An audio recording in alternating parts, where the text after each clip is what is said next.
All right. Hope everyone's doing well. We are continuing our look at the Republic. We are scheduled to continue our discussion of the Republic until into next week, at least the first class of next week. We are a bit behind, so I'm gonna have to try to catch up and we'll see whether we can do so today. But I think by next Tuesday, when we should be able to wrap up our discussion of the Republic by then in any case. Um, okay, so I'm going to pull up my PowerPoint and we will jump back in. We've had finished off our discussion of books 2 and 3, and we are just kind of starting our discussion of book 4 at this point of the Republic.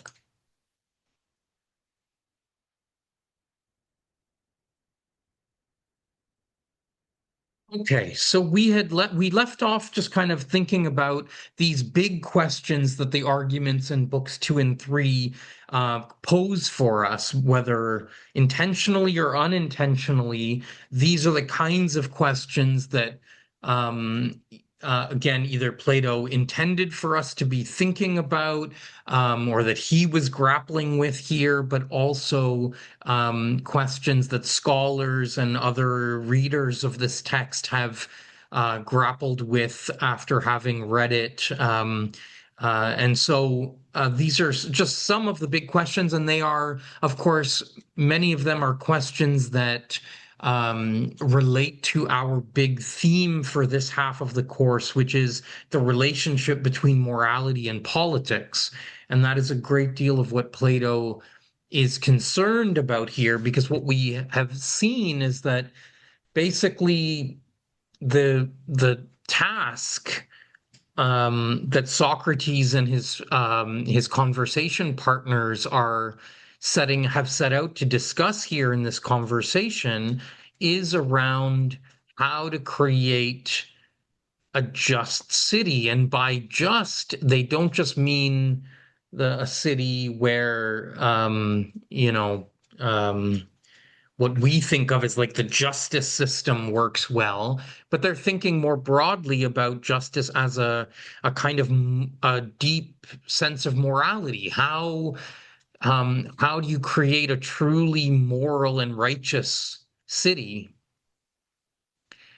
And of course, we have seen that the the way things have unfolded after they turn to a discussion of creating such an ideal city, a just city, what we've discovered is that, yeah, this is a city which has an extensive censorship regime. It's an extensive kind of regime of education and training and discipline, and it's very hierarchical city in which the rulers kind of rule over the large masses of people in a quite heavy-handed way, perhaps, in order to make everyone as moral as they can possibly be. And the rulers of the city do so because they are the ones in particular who have great knowledge about morality. They have great character themselves, and they have been tested and chosen for the fact that they to be rulers because of the fact that they have this kind of great moral character. So there's a kind of overarching moral project here, and the political design of the city is really oriented towards that moral project, that project of creating justice in the city as a whole and in as many people as possible, or to the maximal extent possible within all the individuals of the city. So this is precisely where book four then turns, is to kind of take stock of the city that has been created in words here, the idea of this ideal city that has been created, and to return to the question of that started this whole journey, which is what is the definition of justice? What actually is justice? With the further task, of course, of ultimately returning to the question of why is justice good? Why is it good to be just? Is there a reason to be just in itself? Is there an intrinsic worth or an intrinsic good of being moral? Or is it simply just an instrumental good that we do because it brings about other good consequences? So that's the big question that they're going to have to return to. But in book four, essentially what happens is they kind of declare their city to be um, kind of constructed. And what I've put here in the PowerPoint is that this is a re-purified city because, of course, remember, they had a simple city that Socrates insisted was a just city. It had justice in it, but they decided that it in order to make it a truly human city rather than just a city for pigs, or a city of pigs, they decided to kind of introduce the things in human beings that tend to be the sources of corruption and injustice, namely the desires for unnecessary and excessive luxuries and like wants that go beyond our needs as human beings. And that these desires, these unnecessary desires, tend to be the things that um, are the sources of injustice. So they had a kind of pure city, but it wasn't a truly human city. So they introduced these human unnecessary desires, these desires for luxuries and excess and more than we need that go beyond a basic subsistence.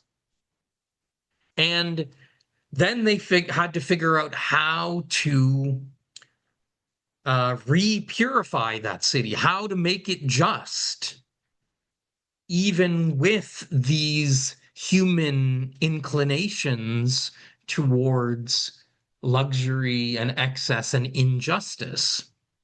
So they've introduced that back in, and then from there, even taking stock of this truly human city and all of its human inclinations and kind of faults, they have figured out a way how to make this city ideal and purified nonetheless. So, what does this city look like? We have said last class that ultimately it turns out that this city has three classes. It is um, um, a hierarchical city with three classes in a kind of ruling order in which there are rulers, a small group of rulers who rule over the city. They have a soldier class who does their bidding, and who kind of fights for the city, who fights against both internal and external enemies of the city. And that class is called the auxiliaries. And then we have a large producing class, which is the vast majority of people who are who take to making the things and providing the services and goods that the city needs and consumes, whether because they're necessities or beyond necessities, certain kind of luxuries and delicacies and unnecessary things, but the things that people want nonetheless. So rulers, auxiliaries, and producers. And what Socrates makes clear is that there is a kind of proper ruling relationship among these classes. And the way he puts it is that the rulers rule over the producers with the help of the auxiliaries. So the rulers rule over the producers with the help of the auxiliaries. The auxiliaries are kind of like the assistants to the rulers. They follow the dictates of the rulers and enforce their dictates and laws and the actions that they demand. So the rulers rule over the producers with the help of the auxiliaries. That's the proper ruling relationship of the three classes in the city. Okay, so they take stock of this in book four. They kind of make it clear, okay, this is the city that we've created. And then they say, okay, well, the whole point of creating this perfect city, this ideal city, was to find justice. Remember, the whole point was to say justice will be easier to see on a larger scale and on the external world rather than internally within the soul and on the small scale of the soul. So they said, let's magnify it, let's look at justice in a city, and then it'll help us know what the definition, the basic definition of justice is, and then we'll see how it also relates into the soul. So they say, okay, well, where is justice? What is justice in this city? And what they end up saying is, okay, we still don't know what it is. But if this city is truly a good and just and virtuous city, if it is really an ideal city, then it will have all of the virtues in it. And when they say this, they are kind of talking about the four classical Greek virtues that are kind of seen as the kind of main pillars of morality, the main virtues. And so they kind of say, well, justice is one of these virtues, but there are kind of other virtues. So, what if we found the other virtues in this city? We figured out what they are, and then whatever's left that is good in this city must be justice. So again, a kind of convoluted route here, but they're using it. Plato's using this as a way of bringing out a broader discussion about the other moral virtues and about all the various important traits of this city. And he proposes here a kind of process of elimination to finally figure out what justice is.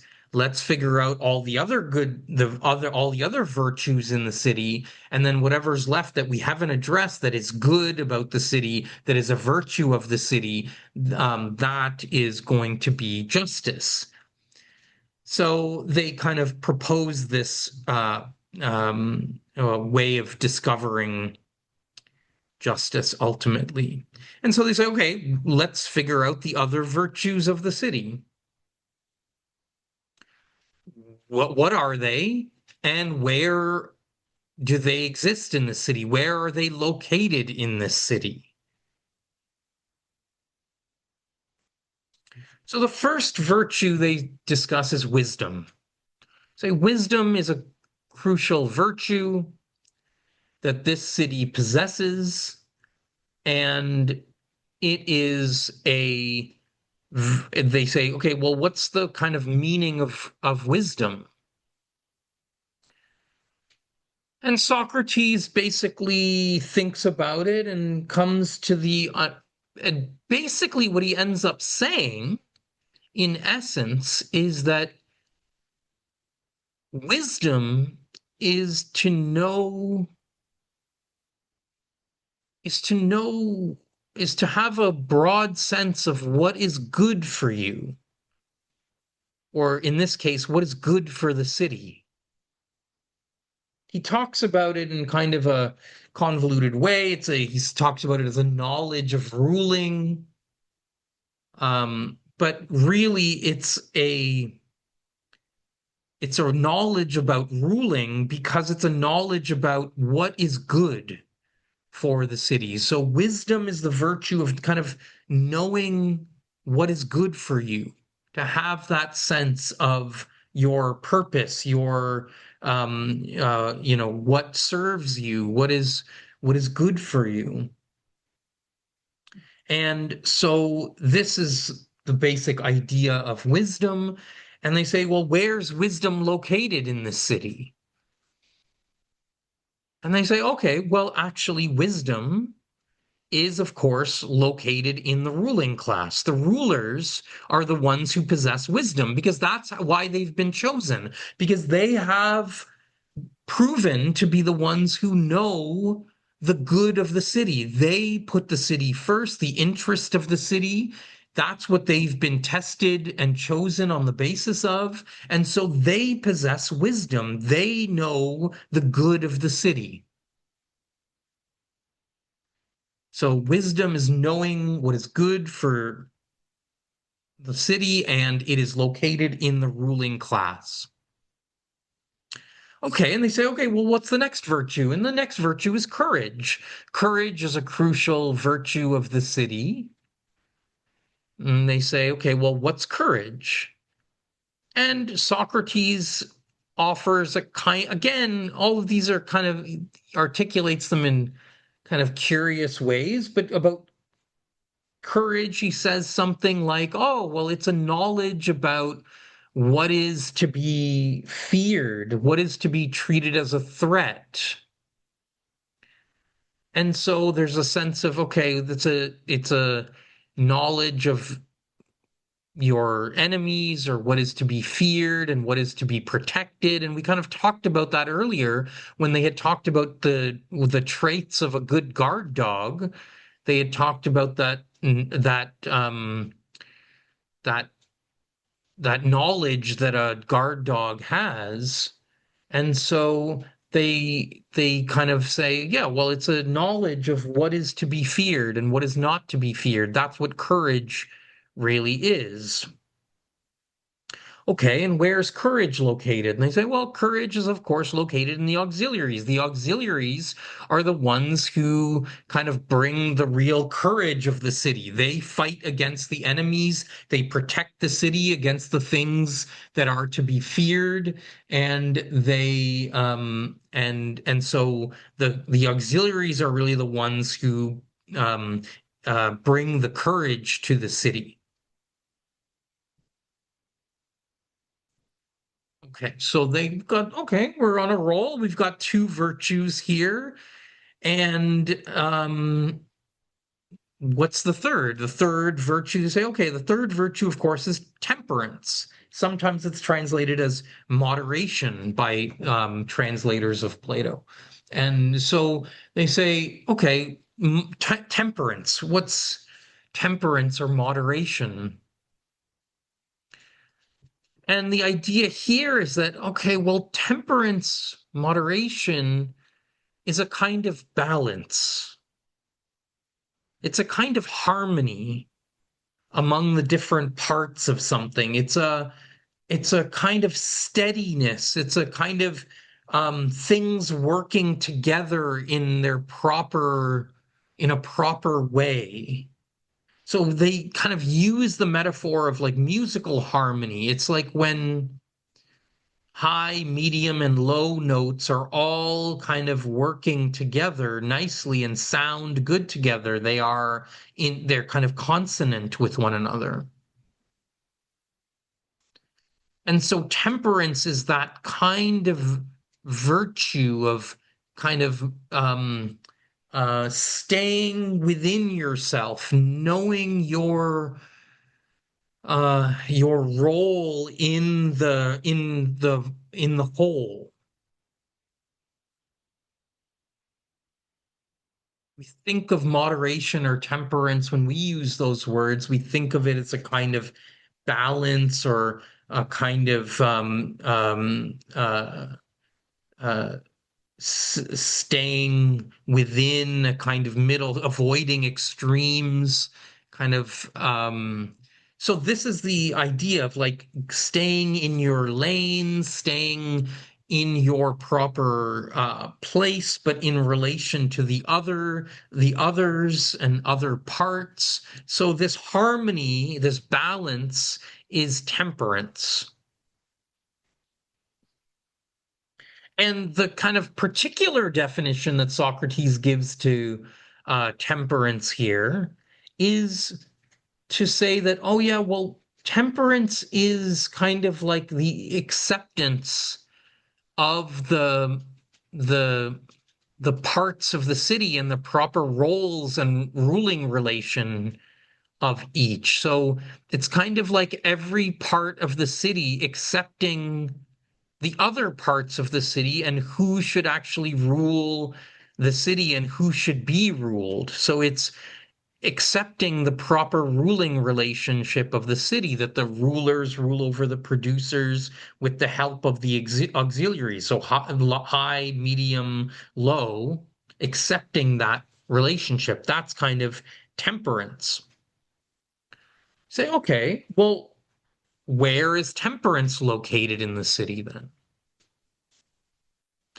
And here they say, well, Socrates says, well, actually, temperance is something that needs to be spread throughout the city. All of the different parts of the city need to have temperance. They all need to accept the proper ruling relationship of the city, and they have to accept their place in that hierarchy. Everyone needs to do that. It doesn't work if only part of the city accepts that. So all of the city needs to accept and participate in the moderation or temperance of the city. Okay. So they say, all right, we've got three of the four virtues. Now that leaves us with justice. What is justice then?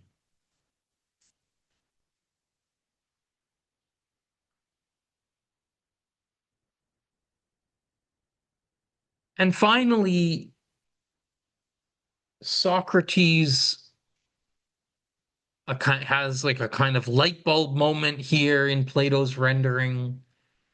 And he says, oh, wait a second.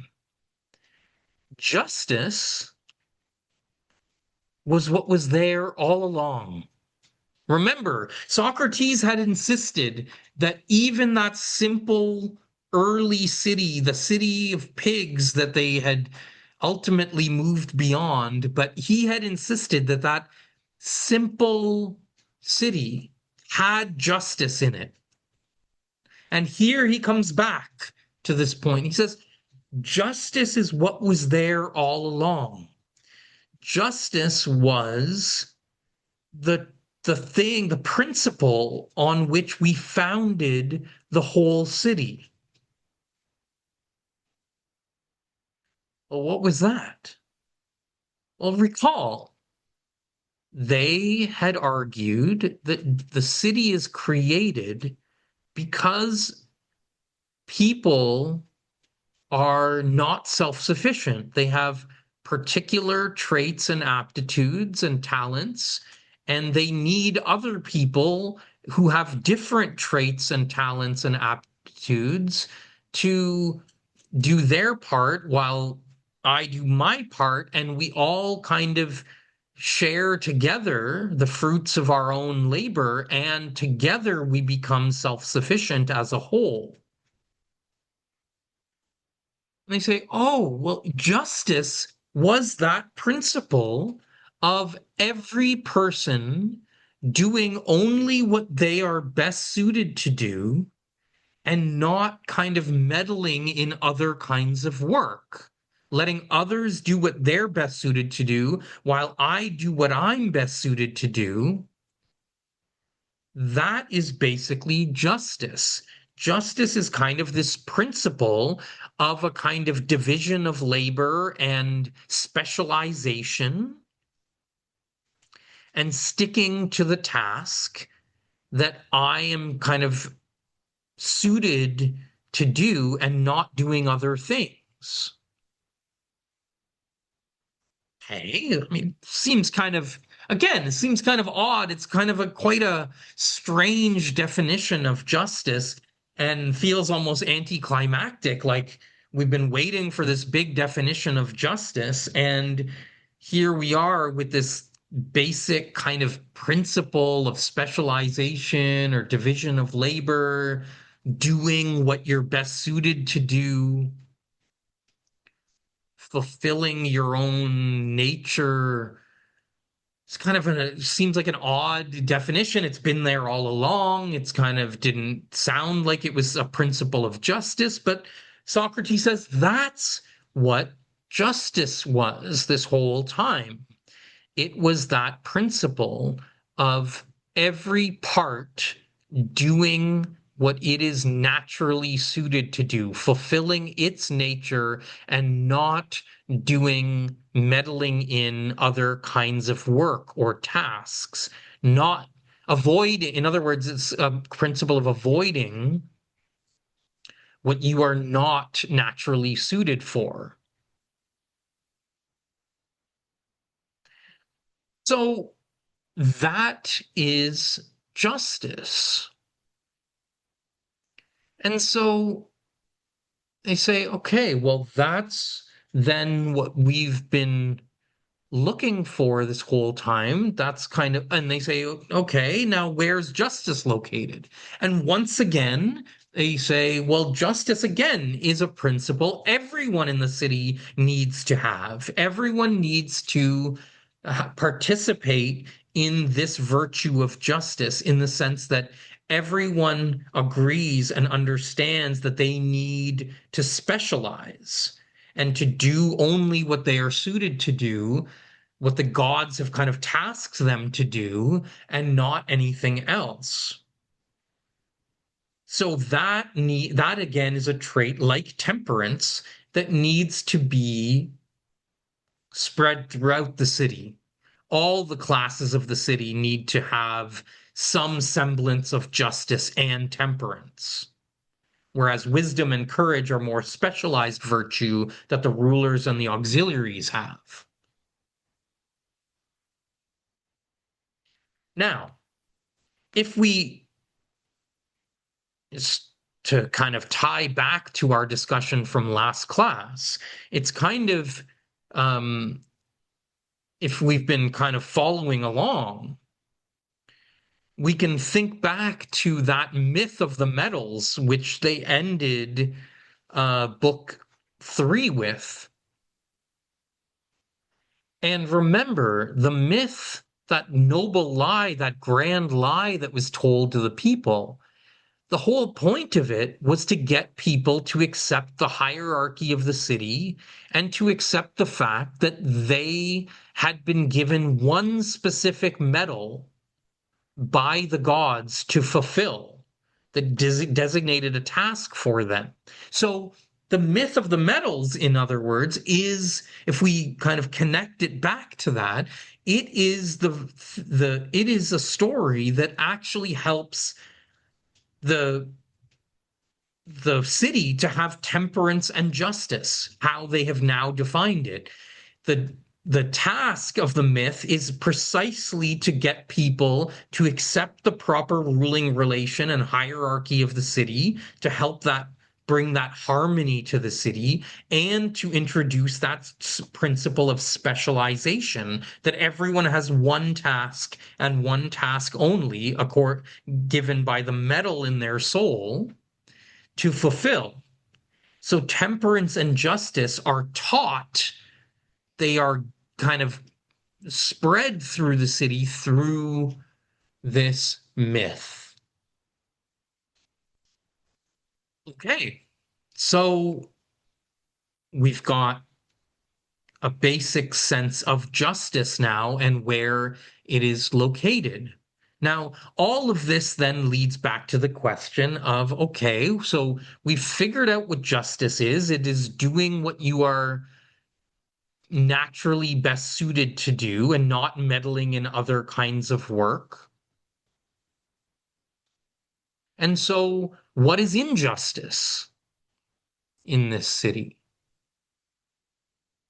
And they say, okay, if justice is what we've said it is, then injustice is kind of the opposite of that. Injustice in this city would be when people who are naturally producers either become rulers or auxiliaries. Or conversely, if people who are naturally rulers or auxiliaries um, do producing work instead of what they are suited to do. So it's a kind of mix up of the proper tasks of the people in the city. Injustice is when producers rule, or when auxiliaries produce, or when rulers are become soldiers or producers rather than rulers. All of that is kind of injustice in the city.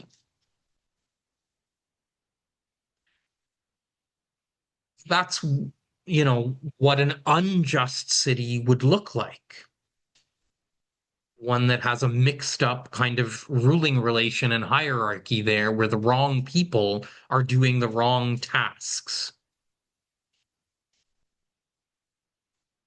Okay, but all of that is it really doesn't, of course, get at the question that they were looking at. It might give a principle in a city, a central principle of justice in a city is like everyone having a specialized role that is suited to their nature and everyone doing that task, everyone doing only what you're suited to do, having a designated role and fulfilling that role and not messing with other things. So a proper ordering and designation of everything, that's kind of justice in a city. But of course, that's not really what they were getting at in the first place when Glaucon and Adeimantus and Thrasymachus were kind of challenging Socrates. This was kind of a bit of a sidebar conversation to create justice in a city. So now the task is to say, okay, given what we've learned about justice, what does this tell us about justice in ourselves? What does it tell us about justice in the soul rather than in a city? So, what does it look like, in other words, for an individual person to be just? Not a city, but an individual. What does it look like for that person to be moral and just? That's now what we have to address, because that was the main point. So they move from talking about a just city to a just soul now that they know um, what justice is roughly. And so they say, okay, well, so what is justice in the soul then? And Socrates says, oh, hold on a second. Doesn't the soul actually seem to have three parts just like the city had? And they say, we can tell that the soul has some divisions within it because we experience as human beings a lot of inner turmoil, inner conflict. What's happening when we have inner conflict? Well, that means that the different parts within ourselves are kind of battling each other. If the if our soul was completely at harmony with itself, if the soul was completely unified as one, we would never experience inner conflict. We would never experience inner turmoil. But we know we experience lots of inner turmoil, so the soul must be divided. It must have different parts, just like a city has different parts. And sometimes those parts come into conflict in any real city, just like in any real soul. And the task of virtue, of morality, is kind of to bring the soul into a proper order. So I say, oh, okay, yes, in fact, it appears like the soul has three parts, and they kind of mirror the three parts of the city. But now the three parts of the soul are as follows. Just like the city had the rulers, the soul has reason. Reason is the top kind of part of the soul.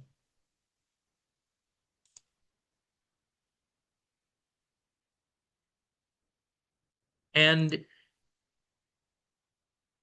further to that, this reason has a helper, like the auxiliaries in the city who help the rulers. The reason has a helper uh, that they will call spirit. Now, we'll come back to spirit in a second because spirit is maybe the most kind of complicated part. And the third part of the soul is the appetites. And there are both necessary and unnecessary appetites in a soul. So the appetites are kind of quite varied within themselves. There's kind of a lot of turmoil and conflict within the appetites themselves. So, okay, there's three parts of the soul. Now, what are these three parts? Now, reason, they say, is the part that calculates what is good for us. It's a calculating part of us. But the part that calculates our own interest and what is good for us. And so that is the reasoning part of us, the part that, tries to decipher and learn and understand over time what is in the interest of the soul. The appetites are these kind of unruly things. Some of them are more unruly than others, but they are kind of these unruly things, like drives within us that play an important role. They play an essential role, like the producers of the city who take care of the basic needs and wants of the city. The appetites do that for the soul. The appetites make sure that the body, which houses the soul, is kind of taken care of. Its basic needs are met, and it experiences even maybe some further desires and wants beyond the basic needs. And so the appetites play an important role, but they are still dangerous. They need to fulfill their task within each of us, but they need to be controlled. Just like the producers need to be controlled by the rulers, the appetites within each one of us, these insatiable kinds of things, drives within us, they can lead us to ruin if they are not disciplined and put under control. And what the control that they need to be put under is the control of our reason that calculates what is good for us. So the reason can calculate and say, yeah, we need to eat, we need to drink, we need to fulfill these basic things, we need to experience pleasure from time to time. This is all good for us. It's good. It leads to a kind of good, healthy human life. But those appetites can't get out of control where they become excessive and where they no longer are good for us. The reason is what knows the limits for the appetites. That where the appetites no longer are serving us, but need to be then subdued and constrained. So that's kind of the ruling relation again of the soul. Now, spirit, what is spirit? And here is where they describe this third part of the soul, this middle part of the soul, in kind of fairly abstract terms, but it's kind of interesting um how they put it. Just see if I can find my.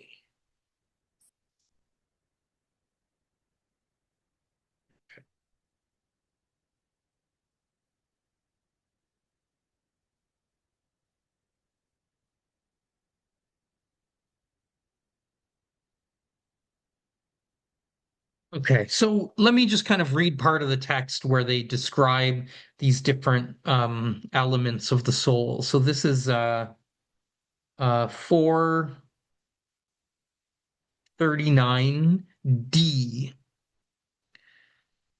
Socrates says, it would not be unreasonable for us to claim then that there are two elements different from one another, and to call the element in the soul with which it calculates the rationally calculating element, and the one with which it feels passion, hungers, thirsts, and is stirred by other appetites, that's the irrational and appetitive element, friend to certain ways of being filled and certain pleasures. So there's the rational element, reason, and then there's the irrational appetites, the appetitive element of the soul that is aligned with certain pleasures and passions and drives. Those are the top and bottom elements of the soul. But then they say, okay, well, what about the third element, the spirit? And notice how they describe spirit. You say, and this is 440b. It's page 140, 143, 144 of our textbook. And don't we often, Socrates says, and don't we often notice on other occasions that when appetite forces someone contrary to his rational calculation, he reproaches himself and feels anger at the thing in him that is doing the forcing. And just as if there were two warring factions, such a person's spirit becomes the ally of his reason.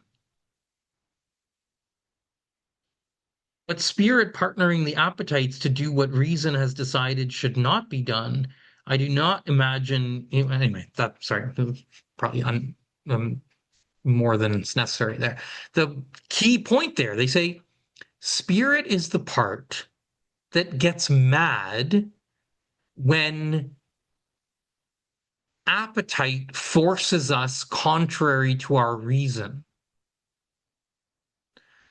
Stated another way, the spirit is the kind of part of us that gives force to our rational calculations about what is good for us. The reason calculates what is good for us, but sometimes it can get overpowered by the appetites. The spirit is the part of us that fights for the reason.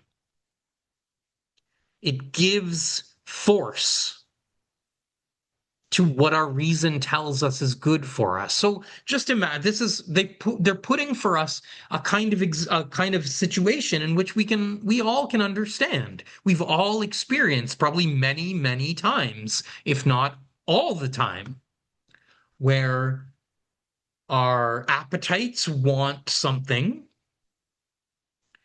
and we have to, and our reason, which gives us a sense of what's good for us,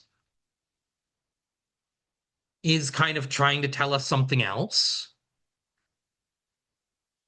And some of us are really good at following our reason and enforcing what our reason tells us is good against our appetites. And some of us find it much more challenging and our appetites win out all the time. And we go against what our reason tells us is good. Well, what's the difference between these two people? They both have the same sense of like what is good for them, but in one, the appetite wins out, and the other one, the reason kind of wins out. And the difference is the strength of spirit, the spirited part of the soul, the part that gets mad at us when when our reason is not followed, when we don't do what our reason tells us is the right thing to do. Now, let me put it out there to you folks. How is there a way that that resonates with, like, how do we talk about what they're talking about as spirit? Is there any way that we think about that or that you can relate to that as like, how do we identify that part of ourselves that comes to the aid of our reason and helps to kind of fight for what reason wants within us, and that kind of helps to enforce upon our appetites what the sense of like what is good for us, and that gets mad, as they say, gets angry if we don't follow our reason, if we follow instead our appetites. What are some ways that we can think about that? Any folks want to jump in here? And looking at the chat as well. Anna says intuition. Well, intuition, sure, but there's intuition of lots of different ways. So this is a particular moral kind of intuition, the intuition that wants us to follow what is good for us and what is right for us against our appetites. Think about you know what's right. You have a sense of like doing something what's right. And then instead of doing that thing, you do what's easiest or what feels best. And it's the spirit is the part of us that gets mad when we do that. Anyone have a sense of like what we might how we sometimes talk about that part of us that gets mad when we don't follow what we know to be right, the right thing to do, John? Shame. Shame, good. Okay, so it's the part of us that feels kind of shame. That's an interesting way of putting it. Yeah. Or a way of thinking about it. Arun? I kind of feel like it's sort of like a conscience. Yes, very good. So similar to what John said, shame or like the conscience. That tends to be how we think about this what they're calling spirit. the part of us that knows, that senses, and is attuned to what is right and tries to enforce it within us, feels shame, feels badly, feels anger when we don't do what we know to be what's good for us, or to when we don't do what we know to be the right thing to do. That is sometimes what we call conscience. It's also like the disciplined part of ourselves, the part of ourselves that knows discipline and that can enforce our reason over our appetites. If we have undeveloped discipline, our appetites tend to win out. But if we have very developed discipline, then our reason tends to win out over our appetites. So this is how they are imagining the soul. Reason, spirit, appetites. And again, the soul turns out to have the same kind of ruling relationship that the city had. Reason, a properly ordered soul has a virtuous soul, has reason ruling over the appetites with the help of spirit. That's what a well-ordered soul looks like, just like it mirrors what a well-ordered city looks like.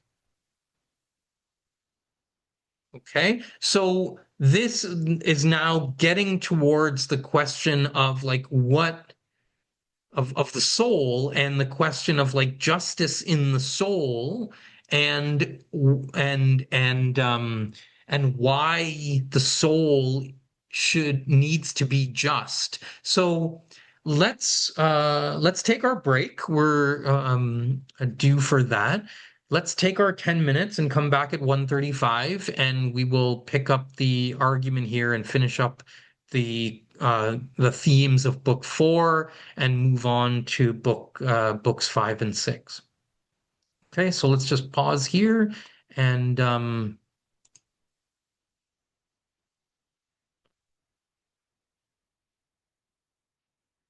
pause the recording, and we'll see you in 10 minutes. All right, folks. So coming back here from break, I just wanted to, I just kind of looked through the chat. There's a really excellent discussion going on, some really great points being made here in the chat, that I just wanted to address a couple of things. But okay, let me hear. Arshia, you have a question? Sorry, I had a quick question. This is out of topic, but do we know when is the first assignment due? I have not announced that yet. I'm going to be working on that over the weekend and announcing the due dates and the assignment next week at some point. Sounds good. Thanks. So coming back to the chat here, we've got a few really interesting kind of points and questions. So John asks, what is the tripartite, the three-part soul here that Plato has laid out? What does it have to do with politics? And, you know, that's a question that has to unfold a little bit here still, because what will happen after book 4 is that, in fact, even though they've kind of moved now from the city to the soul, which was the question they were wanting to get at, they then move back to the city, and they spend a long period of time back on the questions of politics and of the question of the political institutions and the city and the organization, having now understood the soul better. So we'll move back out and focus on that a bit more. But of course, the broad answer, beginning of the answer to the question of what the tripartite soul, the three-part soul, has to do with politics, is of course that the soul, the fact that we each are grappling with this three-part soul within us, sets the parameters for our political lives. Are like, we have to contend with the fact that all of us have these three parts of the soul, and we have to, and we have different parts of the soul that are stronger or weaker in various people within a political society. And so we have to figure out how to organize society based on the fact that we have souls of this type. So I guess it's kind of like the question of what does human nature have to do with politics? Well, human nature will kind of set the parameters and the big challenges for politics. And so that's kind of what Plato's getting at here, is that the three parts of the soul have to be understood because they are what politics has to contend with in each of us. The fact that we have souls of this type, and it will kind of lead to the three appropriate classes of the city, the kinds of power struggles that occur in the city, and the answer to how to best govern and organize such a city when it's made up of people with souls of this type. So we'll come back to that question a little bit, but it's a good question. Jade asks a really interesting question. Is this idea of justice where people don't do their natural roles, can that be considered a classical conservative political view where hierarchy is emphasized and people accept their places rather than pursuing greater equality? And that's a really interesting point. And yes, there is a way in which there is a kind of what we might think of as a kind of conservative element here, where there is established hierarchy, where people have a designated role to fulfill. But as Leighton says in response to Jade, I think, yeah, it is important to keep in mind that unlike a typical kind of conservative outlook, this is not a hierarchy that is based on a kind of by birth or established wealth or something like that, but it is something based on moral virtue that is judged on an individual basis. And so it is kind of different in some ways. Rather than pre-established classes, this is a system that has hierarchy, that has inequality, but it's based on a hierarchy of morality, and it is one in which the higher classes don't actually have access to more wealth. They have more power, political power, but they don't have more economic wealth per se. So it kind of messes with some of the categories while retaining some of what we think of as a conservative ideology. Okay, so, John, you have a question? Yes. I'd just like to ask why we should be taking the descriptions of what is moral and what is virtuous from a man who's advocating for a society based on a caste system and what is essentially residential schools. Yeah, well, it's an important question, and it's one, of course, that brings to bear our own judgments of morality against Plato's own judgments here. And so you may well determine that ultimately, given the kind of arguments he is making, that he doesn't have any standing here, that he's not worth listening to. Now, there is, of course, is also a way in which we could separate different parts of his ideology and say that he has interesting insights into the soul, but when he projects them onto a city and politics, he's not as worthwhile. So in that way, you might say he's a good philosopher, but he's not a good political theorist. He's a good moral philosopher in some way, but not a good political theorist. That's another way we could take it. But either way, there's an important task regardless, and this is not about the worth of Plato, the specific arguments, but about the worth of examining something that takes us really out of our own time and place and asks us to think through something, a very different time and place, a very different set of arguments, a very different worldview. And it can even help us illuminate why we think what we do and our own judgments in contrast to that of something from a very different time and place. So there's a lot of different ways of parsing this, and I don't think it's ever really the case that we would look to someone like Plato for really practical advice about our here and now.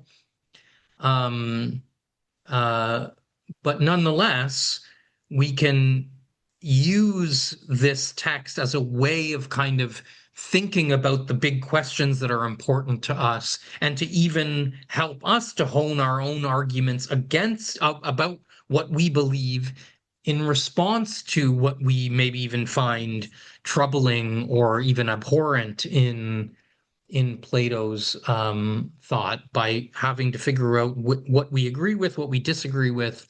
So, there's the point is not necessarily to convince you to become a follower of Plato in any way at all, but to work with the text and see what it does for us, to think with it, against it, alongside it, and go from there. So that is something that, for better or worse, people have found productive to do with Plato for a very, very long time. So it's worth thinking through why others have found it productive to think alongside with and against Plato for so long. Okay, so let's come back to the argument here. And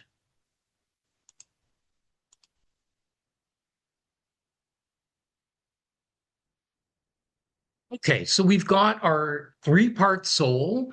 We've got the mirrored parts of the soul that mirror the three parts of the city. We've got the ruling relation in the soul that mirrors the ruling relationship in the city. Reason rules over the appetites with the help of spirit. Now, we also then have the same, they go through and they say, well, yeah, in the soul, a really kind of healthy soul has the same virtues as the city. It has temperance, it has courage, it has wisdom. And they kind of work in the same way as in the city. The reason is what knows what is good for the soul. It has its wisdom. The spirit is what contains the courage and discipline, the kind of military virtues of the soul. The spirit is what contains and practices and embodies those. And then temperance and justice need to be spread throughout the soul, so that the spirit, the appetites know their place in the heart. They have a harmonious relationship to the other parts. They each try to do only what they are suited to do, and they don't do the work of other parts of the soul. So the soul has the same virtues as the city. And this now leads back to the question of the unjust soul and the just soul.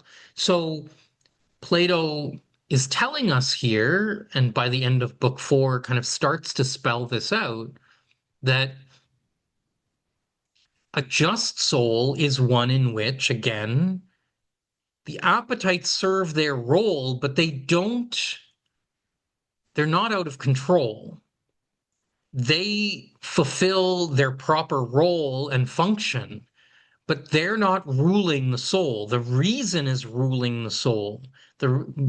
Each of us is guided by a rational understanding of what is good for us. And we have the proper levels of discipline, courage to enforce that, and conscience to enforce and to practice what our reason tells us is good for us, and to let our appetites serve their proper function, but not to let them get out of control.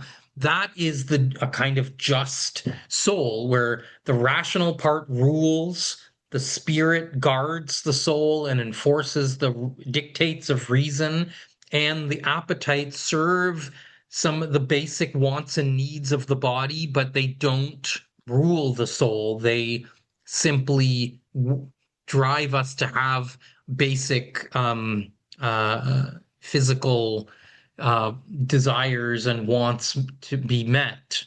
Now, what does that mean for an unjust soul? Where the unjust soul then is one in which the appetites, for example, are ruling. And or a soul in which the spirit is ruling.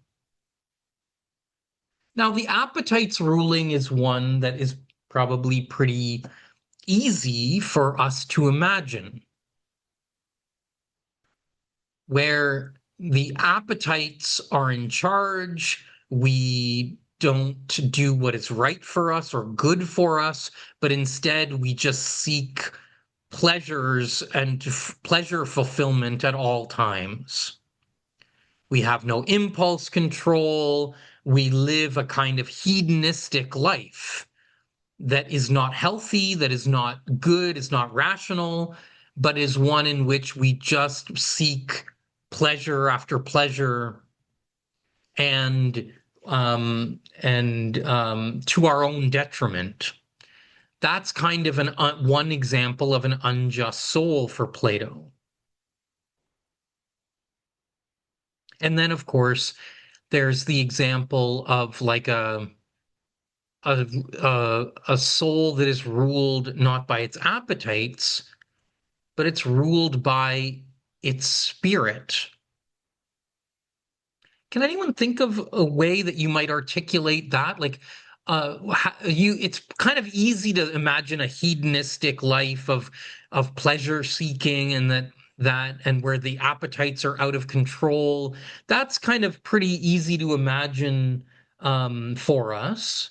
Many of us are kind of struggling with that all the time anyways, but like, what about a soul that is ruled by the spirit, the courageous or disciplined or conscience based part of us, rather than our reason, where our spirit is so powerful that it gets to be too powerful and kind of rules? And in both of these cases, the appetites then come to rule our reason. So our reason becomes an instrument for gaining more of our appetites, or our reason becomes an instrument towards our hyper discipline, and kind of and no longer is ruling the soul. Can we think of any examples of that, of like how of a spirit ruled soul? John, you want to weigh in on Yes. this? I'd say a spirit ruled soul would be completely full of indecision because they're constantly trying to think out what is uh will bring about the most good in any possible situation. Hey, but that's kind of that indecision about what is most good is kind of the machinations of the reason. So it's that the reason is the part that's calculating. So again, the spirit is the part that enforces the dictates of reason. So I'm not sure that an example of like the reason spinning out of control and not being able to determine what is good for it, that's a spirit ruled soul, perhaps, but let me hear from Shaya. I'm not sure about this, but could it maybe be like someone who's like really, really uptight about rules or being a certain way that they kind of lack like fun and play in a way? Yeah, that's a great example. I think that could totally be a plausible example of somebody who's ruled by their spirit, where they're so consumed with rules and doing things and disciplining their pleasures that um they don't allow the pleasures to do their to have their proper place, or they get so consumed by rule following and personal discipline that they don't actually pursue what's good for them because they get so consumed with enforcement, with discipline. So, somebody who gets like obsessed with like going to the gym, and so they and or counting calories or something, that they don't even live a good life because they're so consumed by this. Leighton, I saw your hand go up. Did you want to jump in here? Are you Yeah, good sorry, or my hand was up a few times back and forth.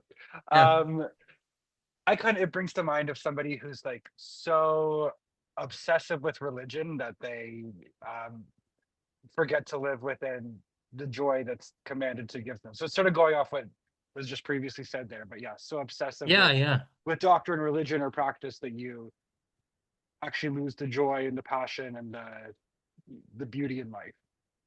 Great example. And you could even say like they stop thinking, they stop using their reason because they're so obsessed with following certain kinds of doctrine that they know they don't even use their reason in interpreting it, or in some way they just are they just want to follow it completely, without even maybe even understanding why. So that is a great example. Someone so doctrinaire, so dogmatic is another word we can use for that, that their reason becomes subordinated in a sense. So, okay, good. So these are examples of types of unjust souls for Plato.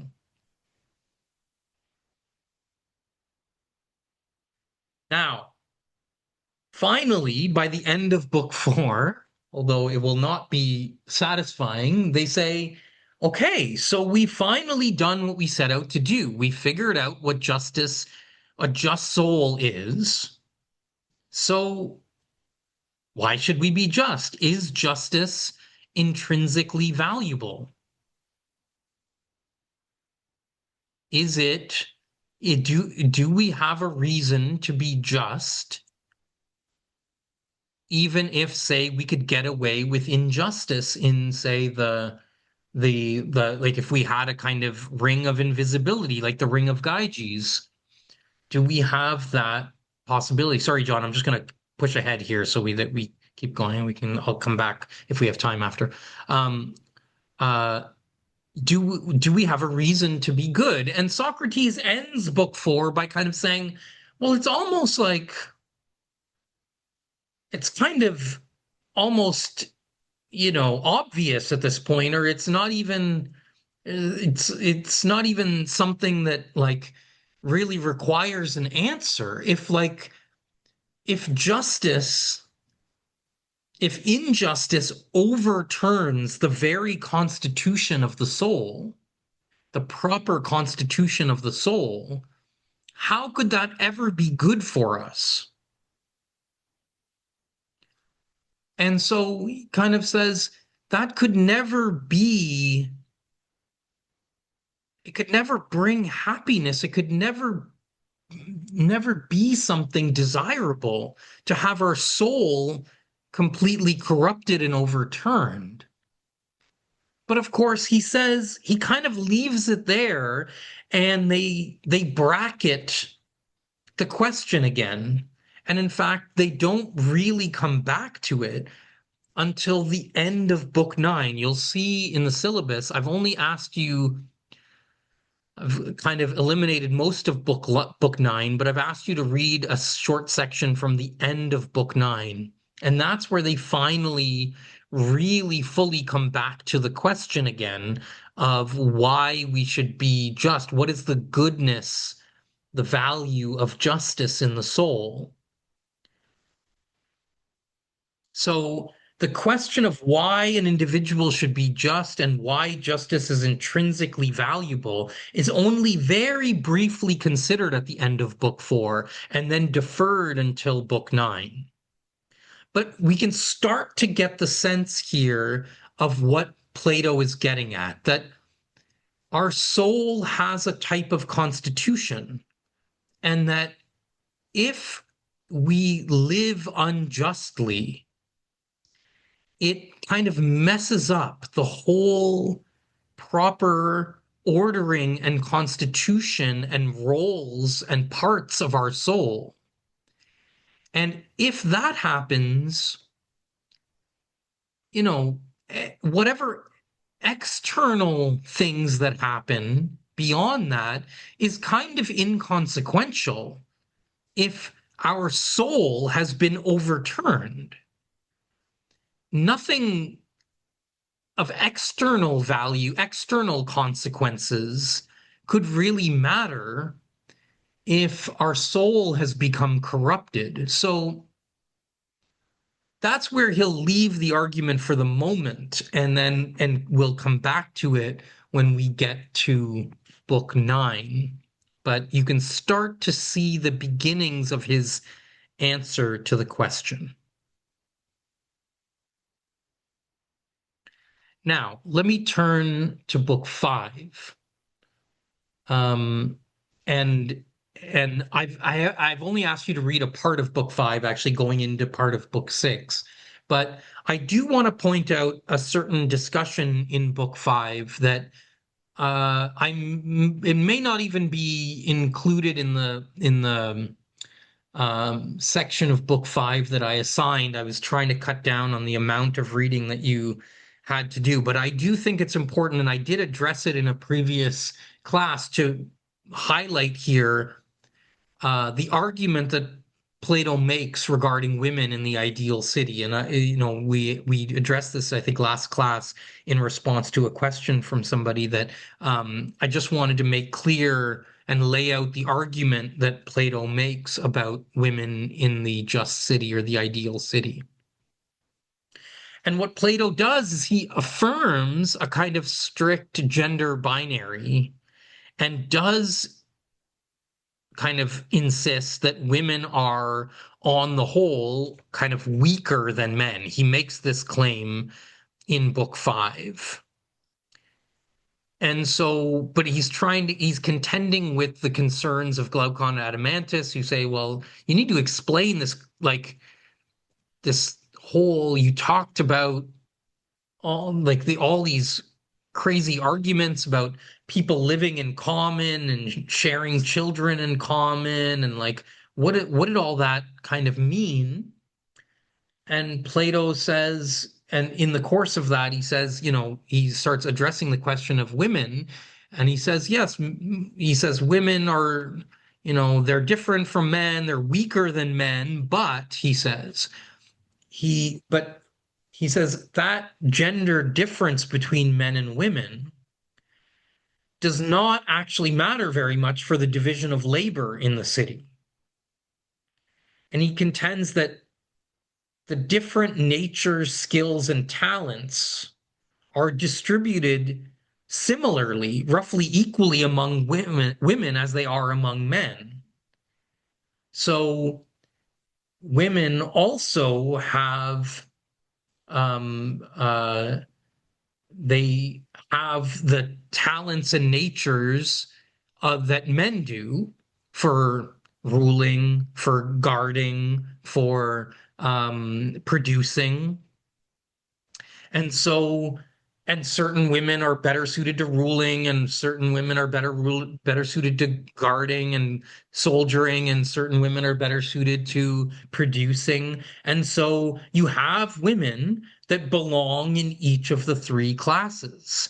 You get a kind of talent distribution and a distribution of natures that is similar among women as it is among men.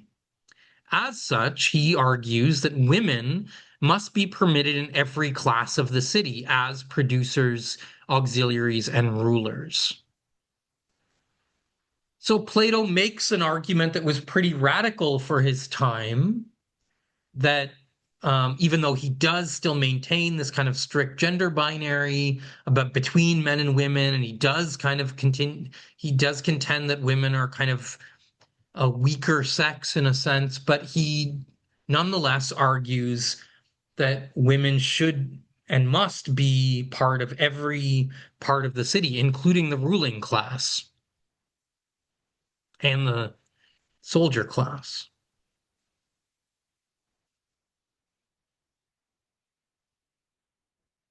Now, in books 5 and 6 as well, Plato, as I've said, they come back, they having had the discussion in book 4 where they finally got to the soul, they then zoomed back out again. And they said, let's go back to the city. Let's talk about the city some more. And so the political theory of the text comes back to the forefront, and it continues to be developed and articulated further. And in books 5 and 6, especially the sections that I've assigned to you, we come back to the question of the relationship between philosophy and politics. Remember, this was a relationship that Socrates addressed in the Apology, where Socrates ended up arguing philosophers, those who are really concerned with living the just life, nurturing the soul, caring about the most important things, and getting others to do the same, that philosophers should in fact retreat from politics. They should avoid politics. They have no role in political life, or they should at least as little role as possible in political life. But here they start to come back to that question, because it's kind of quite relevant to the way that they've set things up, because it turns out that it's the way it sounds is like, oh, well, the people who are actually ruling this city are in fact philosophers. They are the people who seek wisdom, seek knowledge, who love the search for knowledge, who have very well-developed reason, and they are the ones who make it most fully through the education system, because they prove themselves to be singularly focused on what is good for the soul and what is good for the collective city. So they are the ones who have the most moral character. So the figure of the philosopher king emerges in this part of the text. Previously, we've just been talking about this ruling class that rules over the city, that is determined by the education system and those who are incorruptible. But here, that ruling class comes to be articulated as and clarified as a group of philosopher kings, people who love philosophy and who have the aptitude for philosophy. And in this part of the text, the philosopher king emerges in response to a particular kind of question that either Glaucon or Adeimantus asks of Socrates. They say to Socrates, they say, is all of this city that we've been creating in we've been imagining. Is this just pie in the sky like theory? Is it just like an idealistic kind of view of like what could be, but it's just an imaginary world? Or could this just city that we've created, could it actually come to be? Very valid question. They've spent all this time imagining a perfect city. And so they say, could this actually happen? Or is this just like a figure of our imaginations, a figment of our imaginations? And Socrates says, well, it would be extremely difficult and very exceptionally rare for such a city to actually come to be. And perhaps it never has. But it is possible. And the way it would be possible would be in the chance event, and it would have to be a kind of chance event, that a philosopher became king or a king became a philosopher. That's what he says would be the chance event that could actually lead this city to coming to fruition. If by chance somebody in the bloodline of a throne who was going to inherit the throne had a love of philosophy and an aptitude for philosophy and became a philosopher king, or if somebody who already had the throne developed a great love of philosophy. If a king became a philosopher or a philosopher became king, that is the answer to how this city might actually come to be. So what he says is you would need to have an event that, a chance event that fuses together philosophy and politics. That's how the city might actually come to be. So, in contrast to what Socrates said in the Apology, where he said philosophers should avoid politics, here now in the ideal city, the philosopher would actually participate in politics. And even further than that, the philosopher would hold ultimate political power. The philosopher would be the ruler. Again, philosophy and politics would become fused.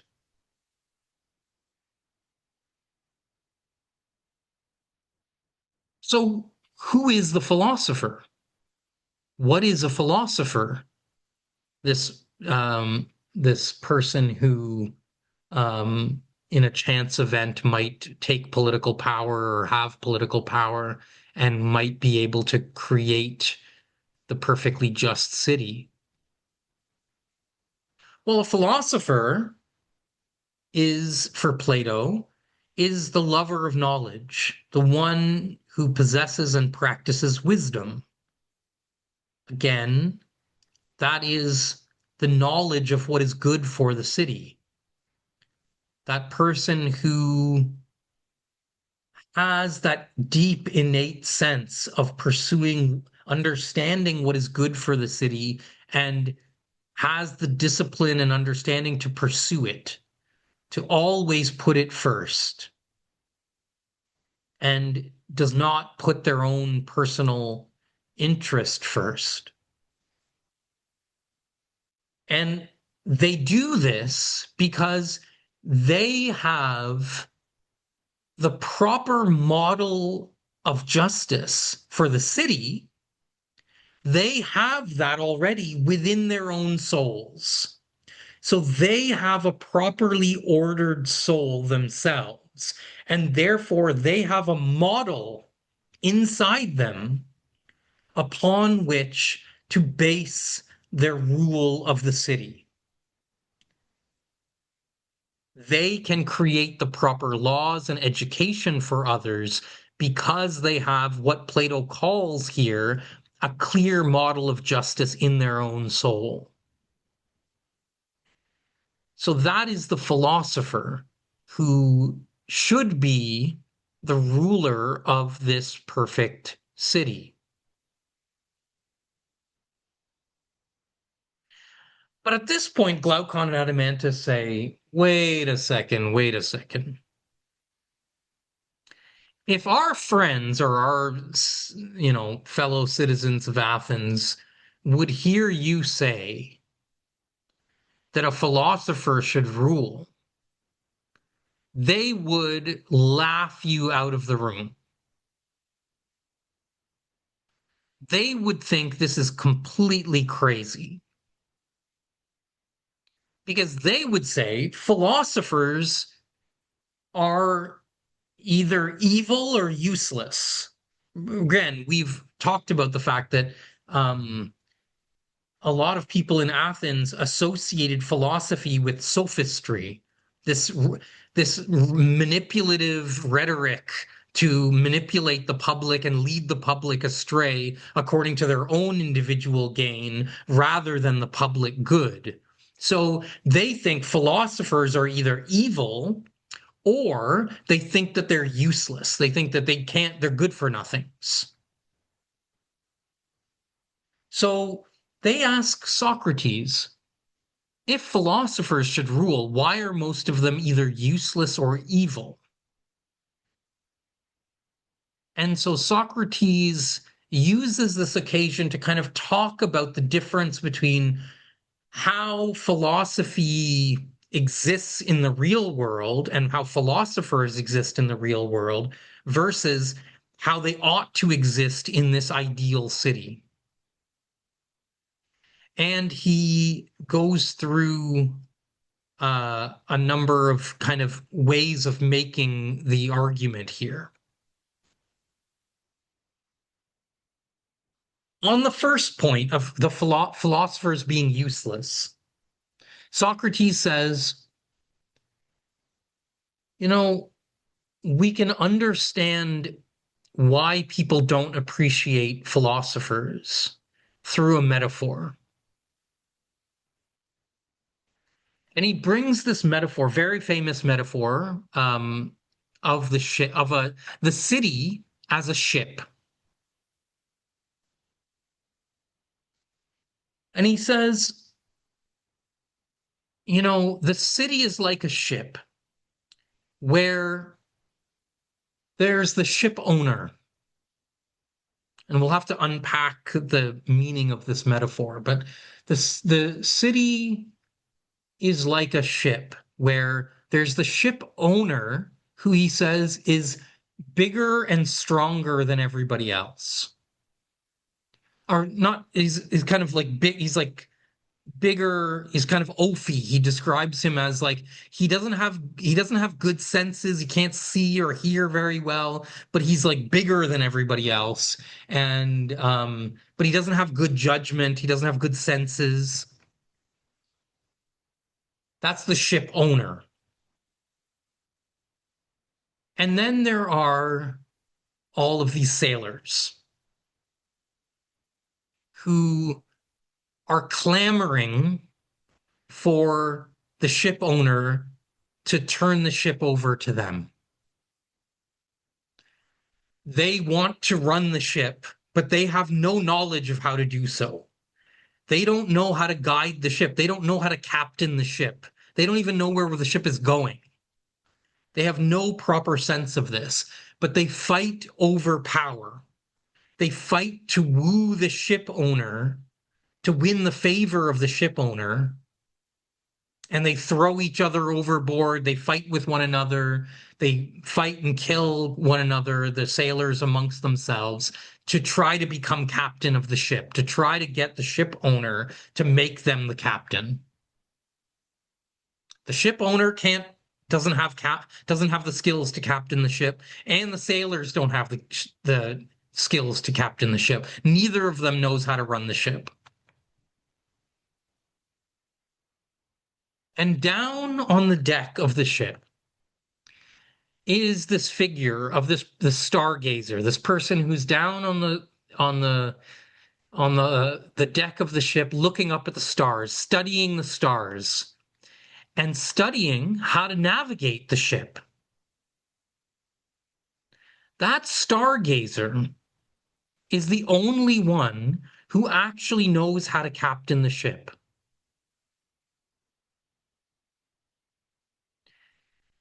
And they are the only ones with knowledge, the proper knowledge, but they are laughed at by everyone else. Everyone looks at them and says, look how useless they are, sitting there staring up at the stars. And so the only figure who actually knows how to navigate the ship is laughed at and ridiculed because the others don't know, they don't have the knowledge themselves, and they don't know who does have that knowledge. They don't know how to determine or to judge that knowledge. And so they laugh at the person who actually has it, who actually does the work of studying the things that are needed to captain the ship.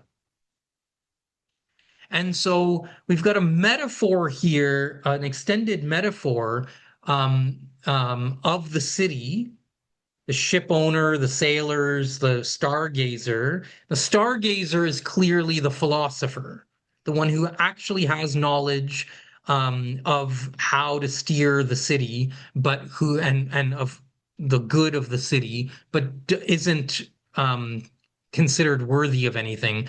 Others just simply laugh at him.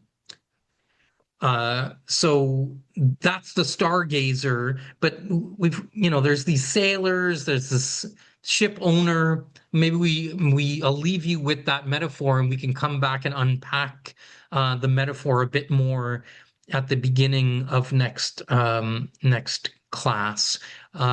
So because I'm out of time here, so yeah, I think we're in pretty good shape. I think we'll be able to finish our discussion of the Republic for Tuesday's class.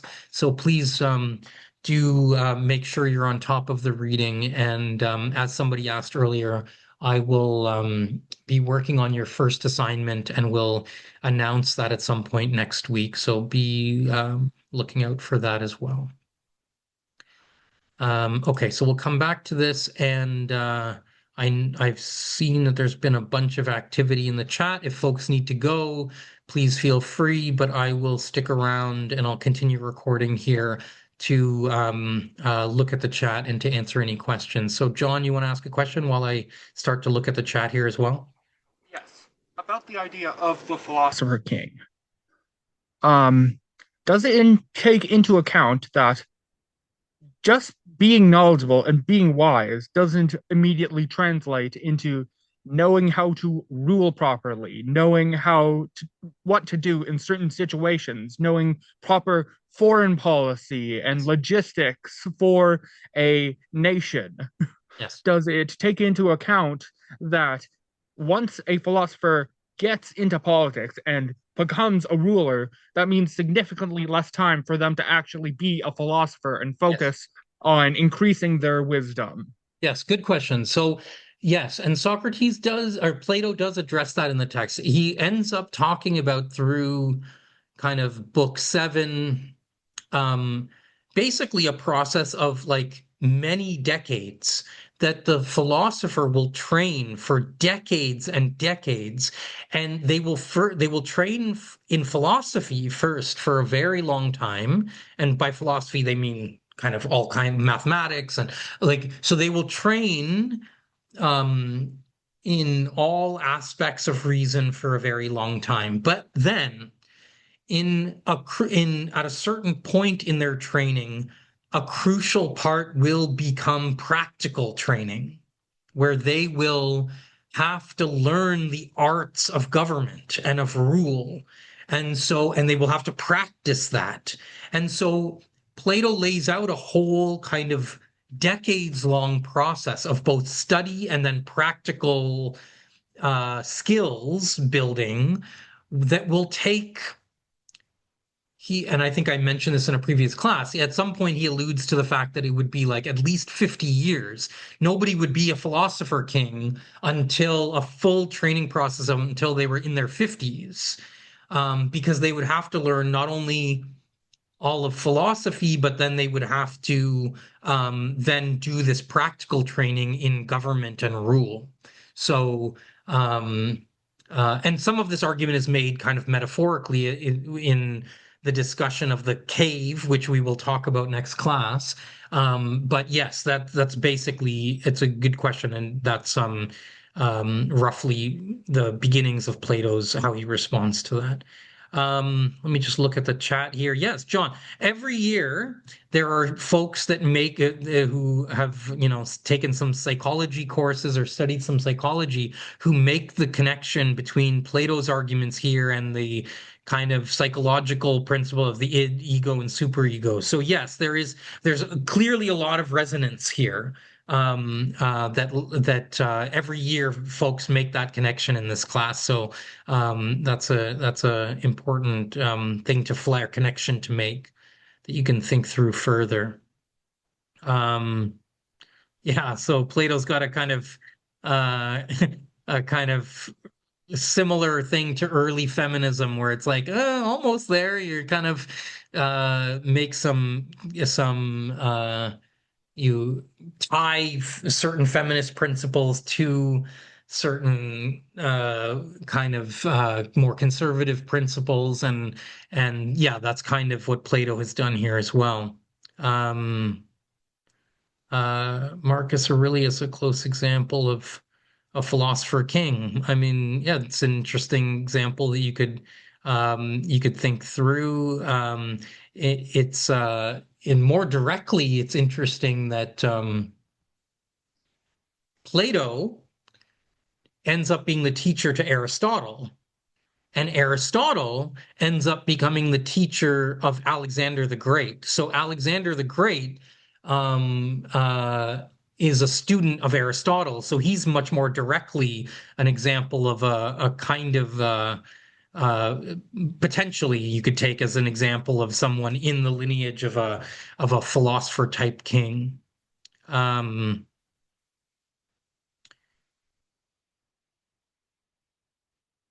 Let's see if there's anything else here that I can quickly respond to. Yeah, good. I'm glad you folks you guys are making really good points in the chat. So I'm glad you're doing so. From really excellent discussions happening here. Okay, I should probably wrap up. So yeah, yeah, anyway, I'll leave you to that. That's some great points that folks are making that would maybe take too long to wade into. So I'll wrap up here, and I'll see you folks on Tuesday, and have a great weekend. Yeah, maybe we can cover it next time, because the bias of being a philosopher, advocating for philosophers to be in charge, is something that should probably be addressed. Yeah, I mean, I can just say something briefly on that. I mean, you could see it as bias, and of course it is a bias in a sense. But there's also a way in which there's a circularity to that claim, where anything that people believe in, they're going to suggest it's because they believe in that they want that thing to be upheld. So there is a way in which, yes, there's a bias there, but there's a kind of chicken or egg problem. Is like, do they believe in philosophy because they think it's right, or do they think it's right because they're philosophers? Like I think we have to. I mean, it's a bit easy. It's maybe a bit too easy to simply just say, oh, it's just because they're already philosophers that they want the philosophers to rule. But that doesn't really quite get at the question of like, why do they think philosophy is so important in the first place? They believe in philosophy. That's why they're philosophers. And if they believe in philosophy, then of course they're going to think philosophy should play an important role, especially if they're drawn to philosophy because they think it is the most important it is the most important thing in human life. So um so I think the claim of bias doesn't quite fully get at the importance of the claim of and of why they think philosophy is so important in the first place. But it's an interesting question that we can tackle a bit more. Okay, Thank take you. care. Thanks.